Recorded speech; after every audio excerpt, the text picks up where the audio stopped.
Les Warriors vont-ils connaître une fin de dynastie cette année? C'est la question que je me pose dans cette preview parce que entre les résultats de l'année dernière, l'effectif, les choix du front office, il y a pas mal de petits éléments qui nous indiquent qu'on arrive à la fin d'un cycle.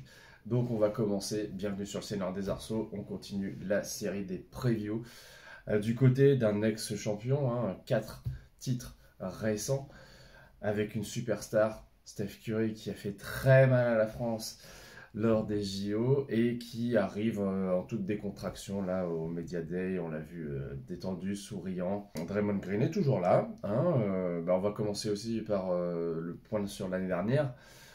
Ça a été assez désolant de voir que Green, avec toute son expérience, s'est 2 fois lâché sur ses adversaires, en l'occurrence Rudy Gobert et Yusuf Nurkic. Des coups, des agressions même assez incompréhensibles au final et qui ont pénalisé l'équipe parce que dans une conférence Ouest énormément concurrentielle, les Warriors ont arraché, j'ai envie de dire in extremis, une place dans le play-in, mais ont été éliminés avant même de mettre un pied dans les playoffs, alors que normalement c'est quand même une équipe qu'on attend au minimum en demi-finale de conférence. Donc c'était une saison décevante. On a même vu un Steph Curry, pourtant moi j'adore sa personnalité, son côté très décontracté, hyper talentueux, mais parfois on l'a vu presque pleurer de rage tellement il en avait marre des frasques de son coéquipier, sans parler de celui qui est désormais parti, le Splash Brother Klay Thompson. C'est le départ majeur de cet effectif, toute une page qui se tourne. Cela dit, pour le remplacer, eh bien, on a Buddy Hield, un des meilleurs shooters de cette génération. Pas forcément un immense joueur de la trempe de Curry, mais on verra. Moi, j'attends de voir s'il va pouvoir bien compléter le poste arrière. C'est pas forcément un très bon défenseur, tout comme Steph Curry, donc attention de ne pas prendre des valises de points quand il y aura 2-3 arrières talentueux en face. Et on a également quelques ajustements, on va dire, sur le banc, principalement, avec Kyle Anderson, le slow-mo qui a apparemment modifié sa technique de shoot. Côté arrivé aussi, on a dit Anthony Melton, un arrière qui est capable de distribuer le jeu, d'être plutôt un bon meneur, défenseur, arrière, assez accrocheur. Est-ce que ça suffira, comme je le disais, dans cette conférence Ouest? Pas si sûr. Donc en principe, on aurait Steph Curry et Draymond Green, hyper expérimentés, et autour des jeunes comme Brandon Podziemski, qui était seulement 19e de la draft l'an dernier et qui a été un des rookies les plus sensationnels. Je pense qu'il a largement gagné sa place dans l'effectif, et notamment, je pense, dans le 5, carrément. Il avait relégué d'une certaine façon Klay Thompson en se montrant plus adapté finalement au basket d'aujourd'hui. Et puis, on a toujours Andrew Wiggins. On ne sait pas ce que ça peut donner. Il a été dans les rumeurs de trade, mais l'ancien numéro 1 de la draft, All-Star en 2023, me semble-t-il, peut toujours rendre service, apporter 13-14 points, un peu de rebond, un peu de défense aussi. C'est un joueur physique, mais à la condition mentale peut-être fragile.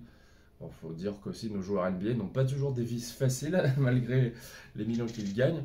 Autour de lui, eh bien, Trayce Jackson Davis qui a montré au poste de pivot de bons flashs, notamment un énorme dunk sur Victor Wembanyama l'an dernier. Est-ce qu'il arrivera à franchir un palier cette année? On le verra. En tout cas, le coach Steve Kerr, champion olympique lui aussi avec Steph Curry, va devoir, je pense, s'employer pour être performant, en sachant que l'an dernier, les Warriors n'étaient pas sereins à domicile, ce qui est plutôt inhabituel. En revanche, ils ont montré quand même du caractère, malgré les hauts et les bas de la saison, comme je les ai décrits. Ils ont réussi à se qualifier en play-in, mais à côté de ça, du coup, ils n'ont pas eu de très bonnes recrues en termes de rookies cette année. Et puis, il faut dire que le front office, donc les décisionnaires du club, de la franchise, n'ont pas vraiment montré d'audace à aller chercher des joueurs, des Paul George, des Lauri Markkanen, qui pouvaient apporter un petit peu de talent, de compétitivité à cette équipe. Donc, si c'est passé très juste l'an dernier, c'était pas uniquement de la faute de Draymond Green, hein, comme je le disais quand même au départ, il y a eu différents problèmes. Cette année, eh bien, les Warriors, je les vois malheureusement pas dans les playoffs, ça c'est sûr a priori, pas non plus dans le play-in parce qu'il y a des équipes qui vont, à mon avis, les dépasser. Après, je peux me tromper.